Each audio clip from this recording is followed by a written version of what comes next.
ಎಲ್ಲರಿಗೂ ನಮಸ್ಕಾರ. ಮತ್ತೊಂದು ವಿಡಿಯೋಗೆ ಸ್ವಾಗತ. ನಾನು ನಿಮ್ಮ ಡಾರ್ಲಿಂಗ್ ದನ್ನು. ಇವತ್ತೊಂದು ಪ್ರೋಮೋ ಬಂದಿದೆ. ಈ ಪ್ರೋಮೋದಲ್ಲಿ ಆಸ್ ಇಟ್ ಈಸ್ ಮತ್ತೆ ಅಶ್ವಿನಿ ಗೌಡ ಅವನೇ. ಬಿಗ್ ಬಾಸ್ ಸ್ಟಾರ್ಟ್ ಆಗಿದೆ 12. ಆವಾಗಿಂದ ಹೆಚ್ಚಾಗಿ ಯಾರಾದ್ರೂ ಪ್ರೋಮೋ ಬಂದಿದೆ, ನಾವು ಪ್ರೋಮೋಸ್ ನೋಡಿದೀವಿ ಅಂದ್ರೆ ಅದು ಅಶ್ವಿನಿ ಗೌಡ ಮಾತ್ರ, ಇನ್ನೊಂದು ಗಿಲ್ಲಿ ನಟದ್ ಮಾತ್ರ. ಇವತ್ತು ಕೂಡ ಬೆಳಿಗ್ಗೆ ಬಂದಿದೆ ಪ್ರೋಮೋ ನಮ್ಮ ಅಶ್ವಿನಿ ಗೌಡ ಅವ್ರದ್ದು. ಅಶ್ವಿನಿ ಗೌಡ ವಿಶಸ್ ಅಶ್ವಿನಿ SN ಅಂತ. ಅಶ್ವಿನಿ ಅವರಿಗೆ ಸರಿಯಾಗಿ ಬುದ್ಧಿ ಕಲ್ಸೋರು ಯಾರಾದ್ರೂ ಇದ್ದಾರಾ? ಯಾವಾಗಪ್ಪ ಬರ್ತಾರೆ, ಯಾವಾಗೆಲ್ಲ ಸ್ಟಾರ್ಟ್ ಮಾಡ್ತಾರೆ ಅಂತ ಅನ್ಕೊಂಡಿದ್ವಿ. ಈ ಪ್ರೋಮೋದಲ್ಲಿ ಲಿಟ್ರಲಿ ಆಕ್ಚುಲಿ ಇದು ಚೆನ್ನಾಗಿರೋ ಒಂದು ವೇ ಅಲ್ಲಿ ನಮ್ಮ ಅಶ್ವಿನಿ ಗೌಡ ಅವರಿಗೆ ಅಶ್ವಿನಿ SN ಅವರು ಸರಿಯಾಗಿ ಬುದ್ಧಿ ಹೇಳಿದರೆ, ಪಾಠ ಹೇಳಿದರೆ, ಯುದ್ಧ ಮಾಡಿದಾರೆ ಅಂತ ಹೇಳ್ಬೋದು. ಯಾಕಂದ್ರೆ ಪ್ರತಿ ವಿಷಯದಲ್ಲೂ ಕಾಲ್ ಕರ್ಕೊಂಡು ಜೋಳಕ್ ಹೋಗ್ತಾರೆ ನಮ್ಮ ಅಶ್ವಿನಿ ಗೌಡ ಅವರು. ಅವರಿಗೆ ಸರಿಯಾದ ಪಾಠ ಯಾರಪ್ಪ ಮಾಡ್ತಾರೆ, ಯಾರ ಟಕ್ಕರ್ ಕೊಡ್ತಾರೆ ಅಂತ ಥಿಂಕ್ ಮಾಡೋ ಟೈಮಲ್ಲಿ ಆಕ್ಚುಲಿ ಇದು ಚೆನ್ನಾಗಿರೋದಂದ್ರೆ ತಪ್ಪಾಗಲ್ಲ. ನಮ್ಮ ಅಶ್ವಿನಿ SN ಅವರು ಸರಿಯಾಗಿ ಬುದ್ಧಿ ಹೇಳಿದಾರಂದ್ರೆ ಈ ಪ್ರೋಮೋದಲ್ಲಿ ನೀವು ಅಬ್ಸರ್ವ್ ಮಾಡಿ ನೋಡ್ಬೋದು. ಈ ಪ್ರೋಮೋದಲ್ಲಿ ಏನಿದೆ ಅಂದ್ರೆ ಬಾಟಲ್ ಇರುತ್ತೆ, ಆ ಬಾಟಲ್ ಫಸ್ಟ್ ಇವರೇ ಪ್ರಮೋಟ್ ಮಾಡ್ತಾರೆ. ನಾನು ಟಚ್ ಮಾಡಿ ನೋಡು, ತಾಕತ್ತಿದ್ರೆ ತಡಿ, ತಾಕತ್ತಿದ್ರೆ ತಕ್ಕೊಳ್ಳು, ತಾಕತ್ತಿದ್ರೆ ತಗೋ ನೋಡು ಅಂತ ಇವರೇ ಪ್ರಮೋಟ್ ಮಾಡ್ತಾರೆ. ಅದ್ರ ಬಗ್ಗೆ ಏನಾದ್ರೂ ಹೋಗಿ ತಗೋಬೇಕಾದ್ರೆ ಅದಾದ್ಮೇಲೆ ಮಾತಾಡ್ತಾರೆ ಮ್ಯಾನ್ ಹ್ಯಾಂಡಿಂಗ್ ಬೇಡ, ಯೋಗ್ಯತೆ ಬೇಡ, ಇನ್ನೊಂದು ಬೇಡ, ಇದೆಲ್ಲ ಬೇಡ. ಪ್ರವೋಕ್ ಮಾಡೋದು ಇವ್ರೆ, ಅದಾದ್ಮೇಲೆ ಮ್ಯಾನ್ ಹ್ಯಾಂಡಿಂಗ್ ಬೇಡ ಅಂತ ಹೇಳೋದು ಇವ್ರೆ, ಅದಾದ್ಮೇಲೆ ಯೋಗ್ಯತೆ ಬಗ್ಗೆ ಮಾತಾಡ್ತಾರೆ. ನೋಡಿ ಆಕ್ಚುಲಿ ಅಶ್ವಿನಿ ಗೌಡ ಅವರು ಗೇಮ್ ಸ್ಟಾರ್ಟ್ ಮಾಡಿದ್ದಾರೆ, ಗೇಮ್ ಚೆನ್ನಾಗಿ ಆಡ್ತಿದ್ದಾರೆ, ಚೆನ್ನಾಗಿದೆ. ಬಟ್ ಮಾತಿನ ಮೇಲೆ ತುಂಬಾ ನಿಗಾ ಇರಬೇಕು. ಯಾಕಂದ್ರೆ ನಿನ್ನೆ ಎಪಿಸೋಡ್ ನೋಡಿದಾಗ ಫ್ರೀ ಪ್ರಾಡಕ್ಟ್ ಅಂತ ಪದ ಯೂಸ್ ಮಾಡ್ತಾರೆ, ಇನ್ನು ಅವನು ಇವಳೆಲ್ಲ ಯೂಸ್ ಮಾಡ್ತಾರೆ. ಈಗ ಮತ್ತೆ ಸೇಮ್ ಆಸ್ ಮಾಡ್ತಾರೆ. ಯೋಗ್ಯತೆ ಬಗ್ಗೆ ಮಾತಾಡ್ತಾರೆ. ನಿಮ್ಮ ಯೋಗ್ಯತೆ ಸರಿ ಇದೆಯಾ? ಫಸ್ಟ್ ಆಫ್ ಆಲ್ ನಿಮ್ಮ ಯೋಗ್ಯತೆ ನೀವು ಸರಿ ಇದ್ರೆ ಬೇರೆ ಯೋಗ್ಯತೆ ಬಗ್ಗೆ ಮಾತಾಡ್ಬೇಕು. ನೀವೇನೆ ಎಲ್ಲರ ಹತ್ರ ಕಾಲ್ ಕರ್ಕೊಂಡು ಹೋಗ್ತಾ ಇದ್ರಾ, ಅದ್ ಬಿಟ್ಬಿಟ್ಟು ಮತ್ತೆ ಫಸ್ಟ್ ಆಫ್ ಆಲ್ ಪ್ರವೋಕ್ ಮಾಡ್ತೀರಾ. ದಮ್ ಇದ್ರೆ ತಡಿ, ದಮ್ ಇದ್ರೆ ತಾಕತ್ತಿದ್ರೆ ತಕ್ಕೋ, ತಾಕತ್ತಿದ್ರೆ ಟಚ್ ಮಾಡು, ತಾಕತ್ತಿದ್ರೆ ಅದು ಮಾಡಂತ ಪ್ರವೋಕ್ ಮಾಡ್ತೀರಾ. ಹತ್ರ ಬಂದ್ರೆ ಮ್ಯಾನ್ ಹ್ಯಾಂಡಿಂಗ್ ಮಾಡ್ತೀರಾ ಅಂತ ಹೇಳ್ತೀರಾ. ಇನ್ನು ಅದಾದ್ಮೇಲೆ ಯೋಗ್ಯತೆ ಬಗ್ಗೆ ಮಾತಾಡ್ತೀರಾ. ಆಲ್ಮೋಸ್ಟ್ ಆಲ್ ಗೇಮ್ ಚೆನ್ನಾಗಿ ಆಡ್ತೀರಾ, ಬಟ್ ಮಾತಿನ ಮೇಲೆ ನಿಗಾ ಇರ್ಲಿ. ನೀವು ಅಗ್ರೆಸಿವ್ ಆಗಿ ಮಾತಾಡೋದು, ಆರ್ಗ್ಯುಮೆಂಟ್ ಮಾಡೋದು, ಡಿಬೇಟ್ ಮಾಡೋದು ಯಾವ ತಪ್ಪಲ್ಲ ಮೇಡಮ್. ಬಟ್ ಏನಾಗುತ್ತೆ ಅಂದ್ರೆ ನಿಮ್ಮ ಮಾತು ಮುತ್ತಿನಂತಿರಲ್ಲ ಅಂತೆಲ್ಲ ಅಂತಾರೆ. ಬಟ್ ನಿಮ್ ಮಾತು ಮುತ್ತಿನಂತಿರಲ್ಲ, ಮೆಟ್ನಂಗಿರುತ್ತ ಅಂತ ಹೇಳ್ಬೋದು. ಯಾಕಂದ್ರೆ ಪ್ರತಿ ವಿಷಯದಲ್ಲೂ ಪರ್ಸನ್ ಟಾರ್ಗೆಟ್ ಮಾಡ್ತೀರಾ, ಪ್ರತಿ ವಿಷಯದಲ್ಲೂ ಜಗಳ ಮಾಡ್ತೀರಾ. ಅದು ಕೂಡ ಯಾವ ರೀತಿ ಅಂದ್ರೆ ನೀವು ಮಹಾರಾಣಿ ಭಾಷೆ ಯೂಸ್ ಮಾಡಿ ಬೇರೆ ಭಾಷೆ ಎಲ್ಲ ಏನಕ್ಕೆ ಯೂಸ್ ಮಾಡ್ತೀರಾ? ಮೈ ಫುಟ್ ಅಂತೆ, ಯೋಗ್ಯತೆ ಅಂತೆ, ಇವೆಲ್ಲ ಅನ್ಸುತ್ತೆ. ಆಕ್ಚುಲಿ ಈ ಪ್ರೋಮೋದಲ್ಲಿ ಏನಿದೆ, ಪ್ರೋಮೋ ನೋಡಿದ್ರೆ ಏನಕ್ಕೆ ಜಗಳ ಆಡ್ತಾರೆ, ಯಾವ ರೀತಿ ಇದೆ, ವಿಷಯ ಸ್ಟಾರ್ಟ್ ಆಗಿದ್ದು ಎಲ್ಲಿ ಅಂತೆಲ್ಲ ಮಾತಾಡೋಣ. ದಯವಿಟ್ಟು ಚಾನಲ್ ಯಾರು ಹೊಸ ನೋಡ್ತೀರಾ ಮಿಸ್ ಮಾಡೋಣ, ಸಬ್ಸ್ಕ್ರೈಬ್ ಮಾಡಿ, ಲೈಕ್ ಮಾಡಿ, ಶೇರ್ ಮಾಡಿ. ದಯವಿಟ್ಟು ದಿಸ್ ಅಂಬಲ್ ರಿಕ್ವೆಸ್ಟ್, ವಿಡಿಯೋ ನೋಡ್ತೀರಾ ಲೈಕ್ ಮಾಡ್ತಿಲ್ಲ, ಲೈಕ್ ಮಾಡಿ. ಪಕ್ಕದಲ್ಲಿ ಐ ಬಟನ್ ಇರುತ್ತೆ, ಐ ಬಟನ್ ಕೊಡಿ. ಇದರಿಂದ ನಮ್ಗೆ ಮತ್ತೆ ವಿಡಿಯೋ ಮಾಡಕ್ಕೆ ಉತ್ಸಾಹ ಕೊಡುತ್ತೆ, ಇಂಟ್ರೆಸ್ಟ್ ಬರುತ್ತೆ. ಯಾಕಂದ್ರೆ ಕಷ್ಟಕ್ಕೆ ಒಂದ್ ಸ್ವಲ್ಪ ಪ್ರತಿಫಲ ಬಯಸ್ತೇನೆ. ದಯವಿಟ್ಟು ಒಂದು ಲೈಕ್ ಮಾಡಿ, ಐ ಬಟನ್ ಕೊಡಿ. ಹಾಗೇನೆ ಚಾನಲ್ ಯಾರು ಹೊಸ ನೋಡ್ತಿದ್ರೆ ಮಿಸ್ ಮಾಡ್ದಾನೆ ಸಬ್ಸ್ಕ್ರೈಬ್ ಮಾಡ್ಕೊಳ್ಳಿ. ತುಂಬಾ ಜನ ನೋಡ್ತಿದ್ದೀರಾ, ಸಬ್ಸ್ಕ್ರೈಬ್ ಮಾಡ್ತಾ ಇಲ್ಲ. DDTV ಕನ್ನಡ ಅಂತ ವಾಟ್ಸ್ಆಪ್ ಚಾನಲ್ ಲಿಂಕ್ ಇದೆ, ಹೋಗಿ ಜಾಯಿನ್ ಆಗಿ. ಅದ್ರಲ್ಲಿ ಅಫಿಷಿಯಲ್ ಆಗಿ ಅಪ್ಡೇಟ್ಸ್ಗಳು, ಫೋಟೋಸ್, ವಿಡಿಯೋಸ್ ಎಲ್ಲ ನಿಮ್ಗೆ ಬಿಗ್ ಬಾಸ್ ಬಗ್ಗೆ ಸಿಗ್ತಾ ಇರ್ತವೆ. ಇನ್ನೊಂದು ಮುಖ್ಯವಾಗಿ ಈ ಪ್ರೋಮೋದಲ್ಲಿ ನಮ್ಮ ಅಸುರಾಧಿಪತಿ ಇದಾರಲ್ಲ ಸುಧೀರ್ ಅವರು ಬಾಟ್ಲ್ ಇವರು ದಂಗೆ ಹೇಳ್ತಾರೆ ರಾಜನ ವಿರುದ್ಧ, ರಾಕ್ಷಸ ರಾಜನ ದಂಗೆ ಹೇಳ್ತಾರೆ ನಮ್ಮ ಅಶ್ವಿನಿ ಗೌಡ ಅವರು. ಅವರ ವಾಟರ್ ಬಾಟ್ಲ್ ಇರುತ್ತಲ್ಲ, ಆ ವಾಟರ್ ಬಾಟ್ಲ್ ತಗೊಂಡು ಹೋಗಿ ಅವರು ಅವರ ಒಂದು ಜಾಕೆಟ್ ಇರುತ್ತಲ್ಲ ಒಳಗಡೆ ಇಕ್ಕೊಂತಾರೆ.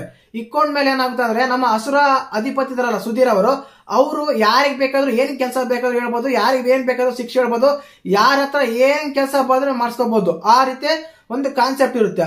ಆ ಕಾನ್ಸೆಪ್ಟ್ ಅಲ್ಲಿ ಏನ್ ಮಾಡ್ತಾರೆ ಅಂದ್ರೆ ನಮ್ಮ ಸುಧೀರ್ ಅವರು ನಮ್ಮ ಅಶ್ವಿನಿ ಅವ್ರಿಗೆ ಹೇಳ್ತಾರೆ, ಅವ್ರು ವಾಟರ್ ಬಾಟಲ್ ತಗೊಂಡಿದ್ದಾರೆ, ನಮ್ಮ ವಾಟರ್ ಬಾಟಲ್ ತಕ್ಕೊಡಿ ಅಂತ. ಈಗ ಮತ್ತೆ ಅಸುರರ ಅಧಿಪತಿಯ ಮಾತು ಕೇಳಲೇಬೇಕು, ರಾಕ್ಷಸ ರಾಜನ ಮಾತು ಕೇಳಲೇಬೇಕು. ಅಲ್ಲಿ ಇದ್ಮೇಲೆ ಅವ್ರು ಹೋಗಿ ಅಶ್ವಿನಿ ಗೌಡ ಹತ್ರ ವಾಟರ್ ಬಾಟಲ್ ಕೊಡಿ ಅಂತ ಕೇಳ್ತಾರೆ.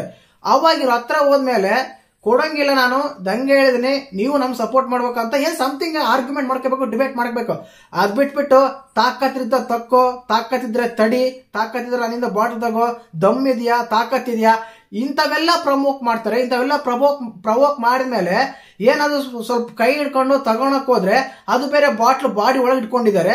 ತಗೊಳಕ್ ಹೋದ್ರೆ ಮ್ಯಾನ್ ಹ್ಯಾಂಡಿಂಗ್ ಮಾಡ್ತೀರಾ. ಯೋಗ್ಯತೆ ಇದೆಯಾ ನಿಮ್ಗೆ? ನನ್ನ ಟಚ್ ಮಾಡಕ್ ನೀನ್ ಯಾರು? ನೀನ್ ಏನಕ್ಕೆ ಬಂದಿದೀಯಾ? ನೀನ್ ಯಾವಳೋ ಪಾವಳೋ, ಅವನೋ ಇವನೋ ಪವನೋ ಪ್ರಾಡಕ್ಟ್, ಯೋಗ್ಯತೆ, ಇಂಥ ಪದಗಳೆಲ್ಲ ನಿಮ್ಮ ಬಾಯಿಂದ ಬರೋದು ತುಂಬಾ ಸ್ವಲ್ಪ ಸಮಂಜಸವಾಗಿಲ್ಲ ಅಶ್ವಿನಿ ಮೇಡಮ್ ಅವರೇ ಅಂತ ಅನಿಸ್ತಾ ಇದೆ. ನೋಡೋಣ ಇನ್ನ ಮುಂದಿನ ದಿನಗಳೇನೋ ಬದಲಾಗ್ತಾರೆ ಅಂತ. ಈ ವೀಕಲ್ಲೇ 2 ದಿನಗಳಲ್ಲೇ ನೀವು ಈ ರೀತಿ ಎಲ್ಲ ಮಾತಾಡ್ಬಿಟ್ರೆ ಫಸ್ಟ್ ಆಫ್ ಆಲ್ ಪಂಚಾಯತಿ ಅಂತ ಬಂದಾಗ ನಿಮ್ಮ ಹೆಸರು ಬರುತ್ತೆ ಈ ವಾರ ಮಾತ್ರ. ಆಕ್ಚುಲಿ ಏನ್ ಗೊತ್ತಾ, ಕಿಚ್ಚ ಸರ್ ಸಾಟರ್ಡೆ ಎಪಿಸೋಡ್ ಅಲ್ಲಿ ನೀವು ಮಾಡಿದ್ ಸರಿ ಇದೆ, ಪರವಾಗಿಲ್ಲ, ನಿಮ್ಮ ಕ್ಯಾರೆಕ್ಟರ್ ನೀವು ನಿಭಾಯಿಸಿದ್ರ ಅಂತ ಹೇಳ್ಬಿಟ್ರೆ ನೋಡು, ಈ ಒಮ್ಮನಿಗೆ ಸ್ವಲ್ಪ ಹಾ ಬಂದಿದೆ, ಏನು ಮಾಡಕ್ಕಾಗಲ್ಲ. ಇನ್ನು ಅದಾದ್ಮೇಲೆ ಆ ಬಾಲ್ ತಗೊಳಕ್ ಹೋಗ್ತಾರೆ, ತಗೊಂಡ್ಮೇಲೆ ಮ್ಯಾನೇಜಿಂಗ್ ಮಾಡಬೇಡ, ಟಚ್ ಮಾಡಬೇಡ, ಮುಟ್ಬೇಡ, ಇನ್ನೊಂದು ಮಾಡಬೇಡ, ಇದು ಮಾಡಬೇಡ ಅಂತ ಹೇಳ್ತಾರೆ. ಇದೆಲ್ಲ ಆದ್ಮೇಲೆ ನಮ್ಮ ಅಶ್ವಿನಿ ಅವ್ರು ಹೇಳ್ತಾರೆ, ನೀವು ಬಾಯ್ ಮಾಡ್ಕೊಂಡು ಬಂದ್ರೆ ಇಲ್ಲಿ ಎದ್ಕೊಂಡವ್ರು ಯಾರು ಇಲ್ಲ, ನೀವು ಬಾಯ್ ಮಾಡ್ಬೋದು, ನಿಮಗಿಂತ ಜಾಸ್ತಿ ಬಾಡುವ ಕೆಪಾಸಿಟಿ ನನಗಿದೆ, ಬಾಯ್ ಮಾಡ್ದೆ ಎದ್ಕೋದ್ರ ಅನ್ಕೊಂಡಿರ ಅಂತ ಹೇಳಿ ರಿಪ್ಲೈ ಕೊಡ್ತಾರೆ, ಪಾಠ ಮಾಡ್ತಾರೆ, ಸರಿಯಾಗಿ ಗುದ್ದಿದ್ದಾರೆ ಅಂತ ಹೇಳ್ಬೋದು. ಆ ರೀತಿ ಮಾಡಿದ್ದಾರೆ. ಮುಖ್ಯವಾಗಿ ಅಶ್ವಿನಿ ಗೌಡ ಅವರು ಮಾತಾಡೋ ಮಾತಿದಲ್ಲ, ಅದು ತುಂಬಾ ಇದನ್ಸುತ್ತೆ. ಯಾಕಂದ್ರೆ ಇಲ್ಲಿ ಮುಖ್ಯವಾಗಿ ನೋಡು, ಅವರು ಯೋಗ್ಯತೆ ಬಗ್ಗೆ ಮಾತಾಡ್ತಾರೆ. ನಿಮ್ಮ ಯೋಗ್ಯತೆನ ಹಾಗಾದ್ರೆ ಅವ್ರ ಯೋಗ್ಯತೆ ಬಗ್ಗೆ ಮಾತಾಡ್ತಾರಲ್ಲ. ಫಸ್ಟ್ ಆಫ್ ಆಲ್ ನೀವು ಮಾಡಿದ್ದೇನು, ಅಲ್ಲಿ ರಾಕ್ಷಸ ರಾಜ ತಗೊಂಡಿದ್ರ, ಅದೇ ರಾಕ್ಷಸ ರಾಜ ಅವ್ರಿಗೆ ಹೇಳಿದ್ರ ವಾಟರ್ ಬಾರ್ ತಗೊಂಬಂತ, ಹಾಗಂತ ಡಿಫೆಂಡ್ ಮಾಡ್ಕೊಳ್ಳಿ. ಅದ್ ಬಿಟ್ಬಿಟ್ಟು ಮಾತಿನ ಬಾರದಲ್ಲಿ ಮನಸ್ಸಿಗೆಲ್ಲ ಬಂದೆಲ್ಲ ಮಾತಾಡಿದ್ರೆ ಪ್ರೇಕ್ಷಕರೆಲ್ಲ ನೋಡ್ತಾರೆ. ಇದೊಂದು ರಿಯಾಲಿಟಿ ಶೋ, ಕ್ಯಾಮ್ರಾ ಎಲ್ಲ ಕ್ಯಾಪ್ಚರ್ ಮಾಡ್ತಾ ಇದೆ, ನೋಡ್ತಾ ಇರ್ತಾರೆ.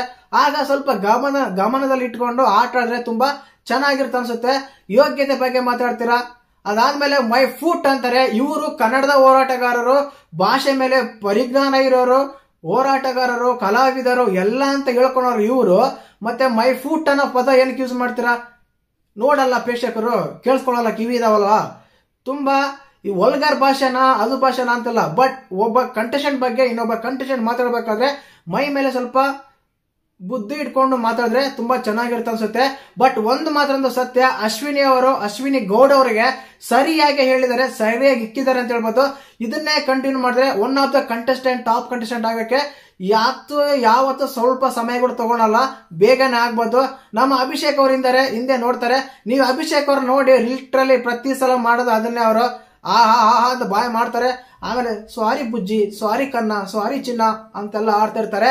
ಇದನ್ನ ಇನ್ನು ಟೋಟಲ್ ಆಗಿ ನೋಡ್ಬೇಕಂದ್ರೆ ಇಡೀ ಹೌಸನೆ ಮೂಕ ವಿಸ್ಮತವಾಗಿದೆ. ನಮ್ಮ ರಾಕ್ಷಸ ರಾಜ ಏನಿದಾರ ಅಸುರಾಧಿಪತಿ ಸುಧೀರ, ಅವರು ನಮ್ಮ ಅಶ್ವಿನಿ ಗೌಡಗೆ ಶಿಕ್ಷೆ ಕೊಡಬೇಕು ಅಂದ್ಬಿಟ್ಟು ಅವ್ರನ್ನ ಬೇರೆಯವರಿಗೆ ತಗೊಂಡ್ಬರ್ರಿ ಬೇಗ ಬರುತ್ತೆ.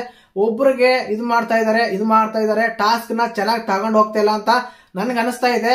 ನಿಜವಾಗ್ಲೂ ಲೈವ್ ನಲ್ಲಿ ನಿನ್ನೆ ನಾಮಿನೇಷನ್ಸ್ ಅಲ್ಲಿ ನಡೀತಾ ಇತ್ತು, ಯಾರಂತ ಹೇಳ್ತೀನಿ. ಮುಖ್ಯವಾಗಿ ನೆಕ್ಸ್ಟ್ ವಿಡಿಯೋ ಬರುತ್ತೆ. ಅದೇ ಆಗಿತ್ತು. ಇವತ್ತಿನ ಒಂದು ಪ್ರೋಮೋ ಬಂದಾಗ ಡೇ 10 ಫಸ್ಟ್ ಪ್ರೋಮೋದಲ್ಲಿ ಈ ರೀತಿ ಇದೆ. ಮತ್ತೆ ನೀವು ಪ್ರೋಮೋ ನೋಡಿದಾಗ ಏನ್ ಅನಿಸ್ತು, ಯಾವ ರೀತಿ ಇತ್ತು ಅಂತೆಲ್ಲ ಕಮೆಂಟ್ ಮಾಡಿ. ಮುಖ್ಯವಾಗಿ ಚಾನಲ್ ಯಾರು ಹೊಸ ನೋಡ್ತಿದ್ರೆ ಮಿಸ್ ಮಾಡ್ದಾನೆ ಸಬ್ಸ್ಕ್ರೈಬ್ ಮಾಡಿ, ಲೈಕ್ ಮಾಡಿ. ಬಾಸ್ ಅವ್ರು ಏನಿದೆ ಅವ್ರಿಗೋಸ್ಕರನೇ ಕಟ್ ಮಾಡ್ತಾ ಇದಾರ, ಇಲ್ಲ ಬೇರೆ ಕಂಟೆಂಟ್ ಕೊಡ್ತಾ ಇಲ್ಲ ಅಂತ ಗೊತ್ತಾಗ್ತಾ ಇಲ್ಲ. ನಮ್ಮ ಅಶ್ವಿನಿ ಗೌಡ ಅವರು ಜಗಳ ಆಡಬೇಕಾದ್ರೆ ಅಲ್ಲಿ ಎಲ್ಲರೂ ಸುಮ್ಮನೆ ಮೂಕ ವಿಷಯದಾಗ ನೋಡ್ತಾರೆ. ನಮ್ಮ ಕಾವ್ಯ ಆಗಿರ್ಬೋದು, ಗಿಲ್ಲಿ ನಟ ಆಗಿರ್ಬೋದು, ಅಭಿಷೇಕ್ ಆಗಿರ್ಬೋದು, ಇದೆಲ್ಲ ಆಗಿರ್ಬೋದು. ಅಲ್ಲಿ ಆ ಪದಗಳು ಯೋಗ್ಯತೆ ಫೂಟ್ ಅಂತೆಲ್ಲ ಬಂದಾಗ ಸ್ವಲ್ಪ ಸ್ಟ್ಯಾಂಡ್ ತಗೊಂಡು ಮಾತಾಡಿದ್ರೆ ತುಂಬಾ ಚೆನ್ನಾಗಿರುತ್ತೆ. ನಿಮ್ಗೂ ಸ್ಕ್ರೀನ್ ಸ್ಪೇಸ್ ಸಿಗುತ್ತೆ, ನಿಮ್ಗೂ ಒಂದು ಅವಕಾಶ ಸಿಗುತ್ತೆ ಮಾತಾಡಕ್ಕೆ. ಯಾಕಂದ್ರೆ ಅಲ್ಲಿ ಒಬ್ಬರೇ ಮಾತಾಡ್ಬೇಕಂತೇನಿಲ್ಲ, ಎಲ್ಲರೂ ಬೇಕಾದ್ರೂ ಮಾತಾಡ್ಬೋದು. ಬಟ್ ಅಶ್ವಿನಿಗೆ ಒಂದು ಟಕ್ಕರ್ ಕೊಡಲು, ಮತ್ತೆ ಅಶ್ವಿನಿ ಗೌಡ ಅವ್ರಿಗೆ ಟಕ್ಕರ್ ಕೊಡಲು ಮತ್ತೆ ಅಶ್ವಿನಿ ಅವರೇ ಬಂದ್ರು ಅಂತ ಅನಿಸ್ತಾ ಇದೆ. ಅಶ್ವಿನಿ ಕನ್ಫ್ಯೂಸ್ ಆಗಬೇಡಿ. ಅಶ್ವಿನಿ SN, ಅಶ್ವಿನಿ ಗೌಡ ಅಂತ. ಅಶ್ವಿನಿ ಗೌಡಗೆ ಟಕ್ಕರ್ ಕೊಡಲು ಅಶ್ವಿನಿ SN ಅವರು ರೆಡಿ ಆಗಿದ್ದಾರೆ. ಈ ರೀತಿಯಾಗಿದೆ ಒಂದು ಪ್ರೋಮೋ. ಖಂಡಿತವಾಗ್ಲೂ ಎಲ್ಲಾ ಪ್ರೋಮೋಗಳನ್ನ ನಮ್ಮ ಅಶ್ವಿನಿ ಮೇಡಮ್ ಅವರೇ ಬರ್ತಾ ಇದ್ದಾರೆ. ನೋಡೋಣ ಮುಂದಿನ ದಿನಗಳಲ್ಲಿ ಯಾವ ರೀತಿ ಎಲ್ಲ ಬದಲಾವಣೆ ಆಗುತ್ತೆ, ಇದ್ರ ಬಗ್ಗೆ ಯಾರಾದ್ರೂ ತಗೊಂತಾರೆ ಅಂತ ಸ್ವಲ್ಪ ಬದಲಾವಣೆ ಆಗ್ತಾ ಇದ್ದಾರೆ. ಒಂದಂತ ಸತ್ಯ, ಕಿಚ್ಚನ ಪಂಚಾಯತಿ ಎಫೆಕ್ಟ್ ತುಂಬಾ ಇದೆ ಎಪಿಸೋಡ್ಗಳಲ್ಲಿ. ಯಾಕಂದ್ರೆ ನಿನ್ನೆ ಎಪಿಸೋಡ್ ಪೂರ ಗಲಾಟೆನೆ ನೋಡಿದ್ವಿ, ಬೇರೆ ಏನು ಕಾಣಲಿಲ್ಲ. ಗಿಲ್ಲಿ ನಟ ಇಲ್ಲಾಂದ್ರೆ ಏನಪ್ಪ ಪರಿಸ್ಥಿತಿ ಅಂತ ಕೆಲವು ಸಲ ಥಿಂಕಿಂಗು ಬರುತ್ತೆ. ಈ ಪ್ರಮೋದಲ್ಲಿ ಅಷ್ಟೇನೆ ಆಸ್ ಇಟ್ ಈಸ್ ಮತ್ತೆ ಗಲಾಟೆ ಶುರು ಮಾಡ್ಕೊಂಡಿದ್ದಾರೆ. ಈಗ ಅಶ್ವಿನಿ ಗೌಡ ವಿಶೇಷ ಅಶ್ವಿನಿ ಆಗಿದೆ. ಇನ್ನೊಂದು ಪ್ರೋಮೋ ಬರುತ್ತೆ, ಅದರಲ್ಲೂ ಗಲಾಟೆ ಇರುತ್ತೆ. ನೀವು ಏನ್ ತಲೆನೇ ಕೆಡಿಸ್ಕೋಬೇಡಿ. ಟೋಟಲ್ ಆಗಿ ಇದನ್ನೇ ಇವ್ರು ಕಳಿಸ್ತಾರೆ, ಇದನ್ನೇ ಮಾಡ್ತಾರೆ ಅಂತ ಅನಿಸ್ತಾ ಇದೆ. ಫನ್ ಎಲ್ಲೋ ಟಾಸ್ಕ್ ಎಲ್ಲೋ ಏನು ಗೊತ್ತಿಲ್ಲ. ಈ ವಾರ ಟೋಟಲ್ ಆಗಿ ಆಲ್ಮೋಸ್ಟ್ ಸುಮಾರಾಗಿ ನಾಮಿನೇಷನ್ಸ್ ಇರೋ ಸಾಧ್ಯತೆ ತುಂಬಾನೇ ಇದೆ. ಇವತ್ತು ಎಪಿಸೋಡ್ ನಮಗೆ ನಾಮಿನೇಷನ್ಸ್ ಪ್ರಕ್ರಿಯೆ, ನಾಮಿನೇಷನ್ಸ್ ಲಿಸ್ಟ್ ಬಿಡುಗಡೆ ಮಾಡಬಹುದು. ಈ ಸಲ ಒಂಟಿ ಹೋಗ್ತಾರ ಜಂಟಿ ಹೋಗ್ತಾರ ಅಂತ ಗೊತ್ತಿಲ್ಲ. ಆ ರೀತಿ ಇದೆ. ಒಂದಂತೂ ಸತ್ಯ, ತುಂಬಾ ಅಂದ್ರೆ ತುಂಬಾ ಹೈ ಹೋಗುತ್ತಾ ಲೋ ಹೋಗುತ್ತಾ ಅನ್ನೋಕ್ಕಿಂತ ಈ ಸಲ ಹೆಚ್ಚಾಗಿ ವೈಲ್ಡ್ ಕಾರ್ಡ್ ಎಂಟ್ರೀಸ್ ಬರೋ ಸಾಧ್ಯತೆ ಇದೆ. ಇದೇ ಪ್ರೋಮೋದಲ್ಲಿ ಕೂಡ ಅದೇ ಇದೆ. ನೋಡೋಣ. ಮತ್ತೆ ನಿಮಗೆ ಪ್ರೋಮೋ ನೋಡಿದ್ಮೇಲೆ ಯಾವ ರೀತಿ ಅಂತ ಕಮೆಂಟ್ ಮಾಡಿ. ವಿಡಿಯೋ ಇಷ್ಟ ಆದ್ರೆ ಲೈಕ್ ಮಾಡಿ, ಶೇರ್ ಮಾಡಿ, ಸಬ್ಸ್ಕ್ರೈಬ್ ಮಾಡಿ. ಜೈ ಹಿಂದ್, ಜೈ ಕರ್ನಾಟಕ ಮಾತೆ.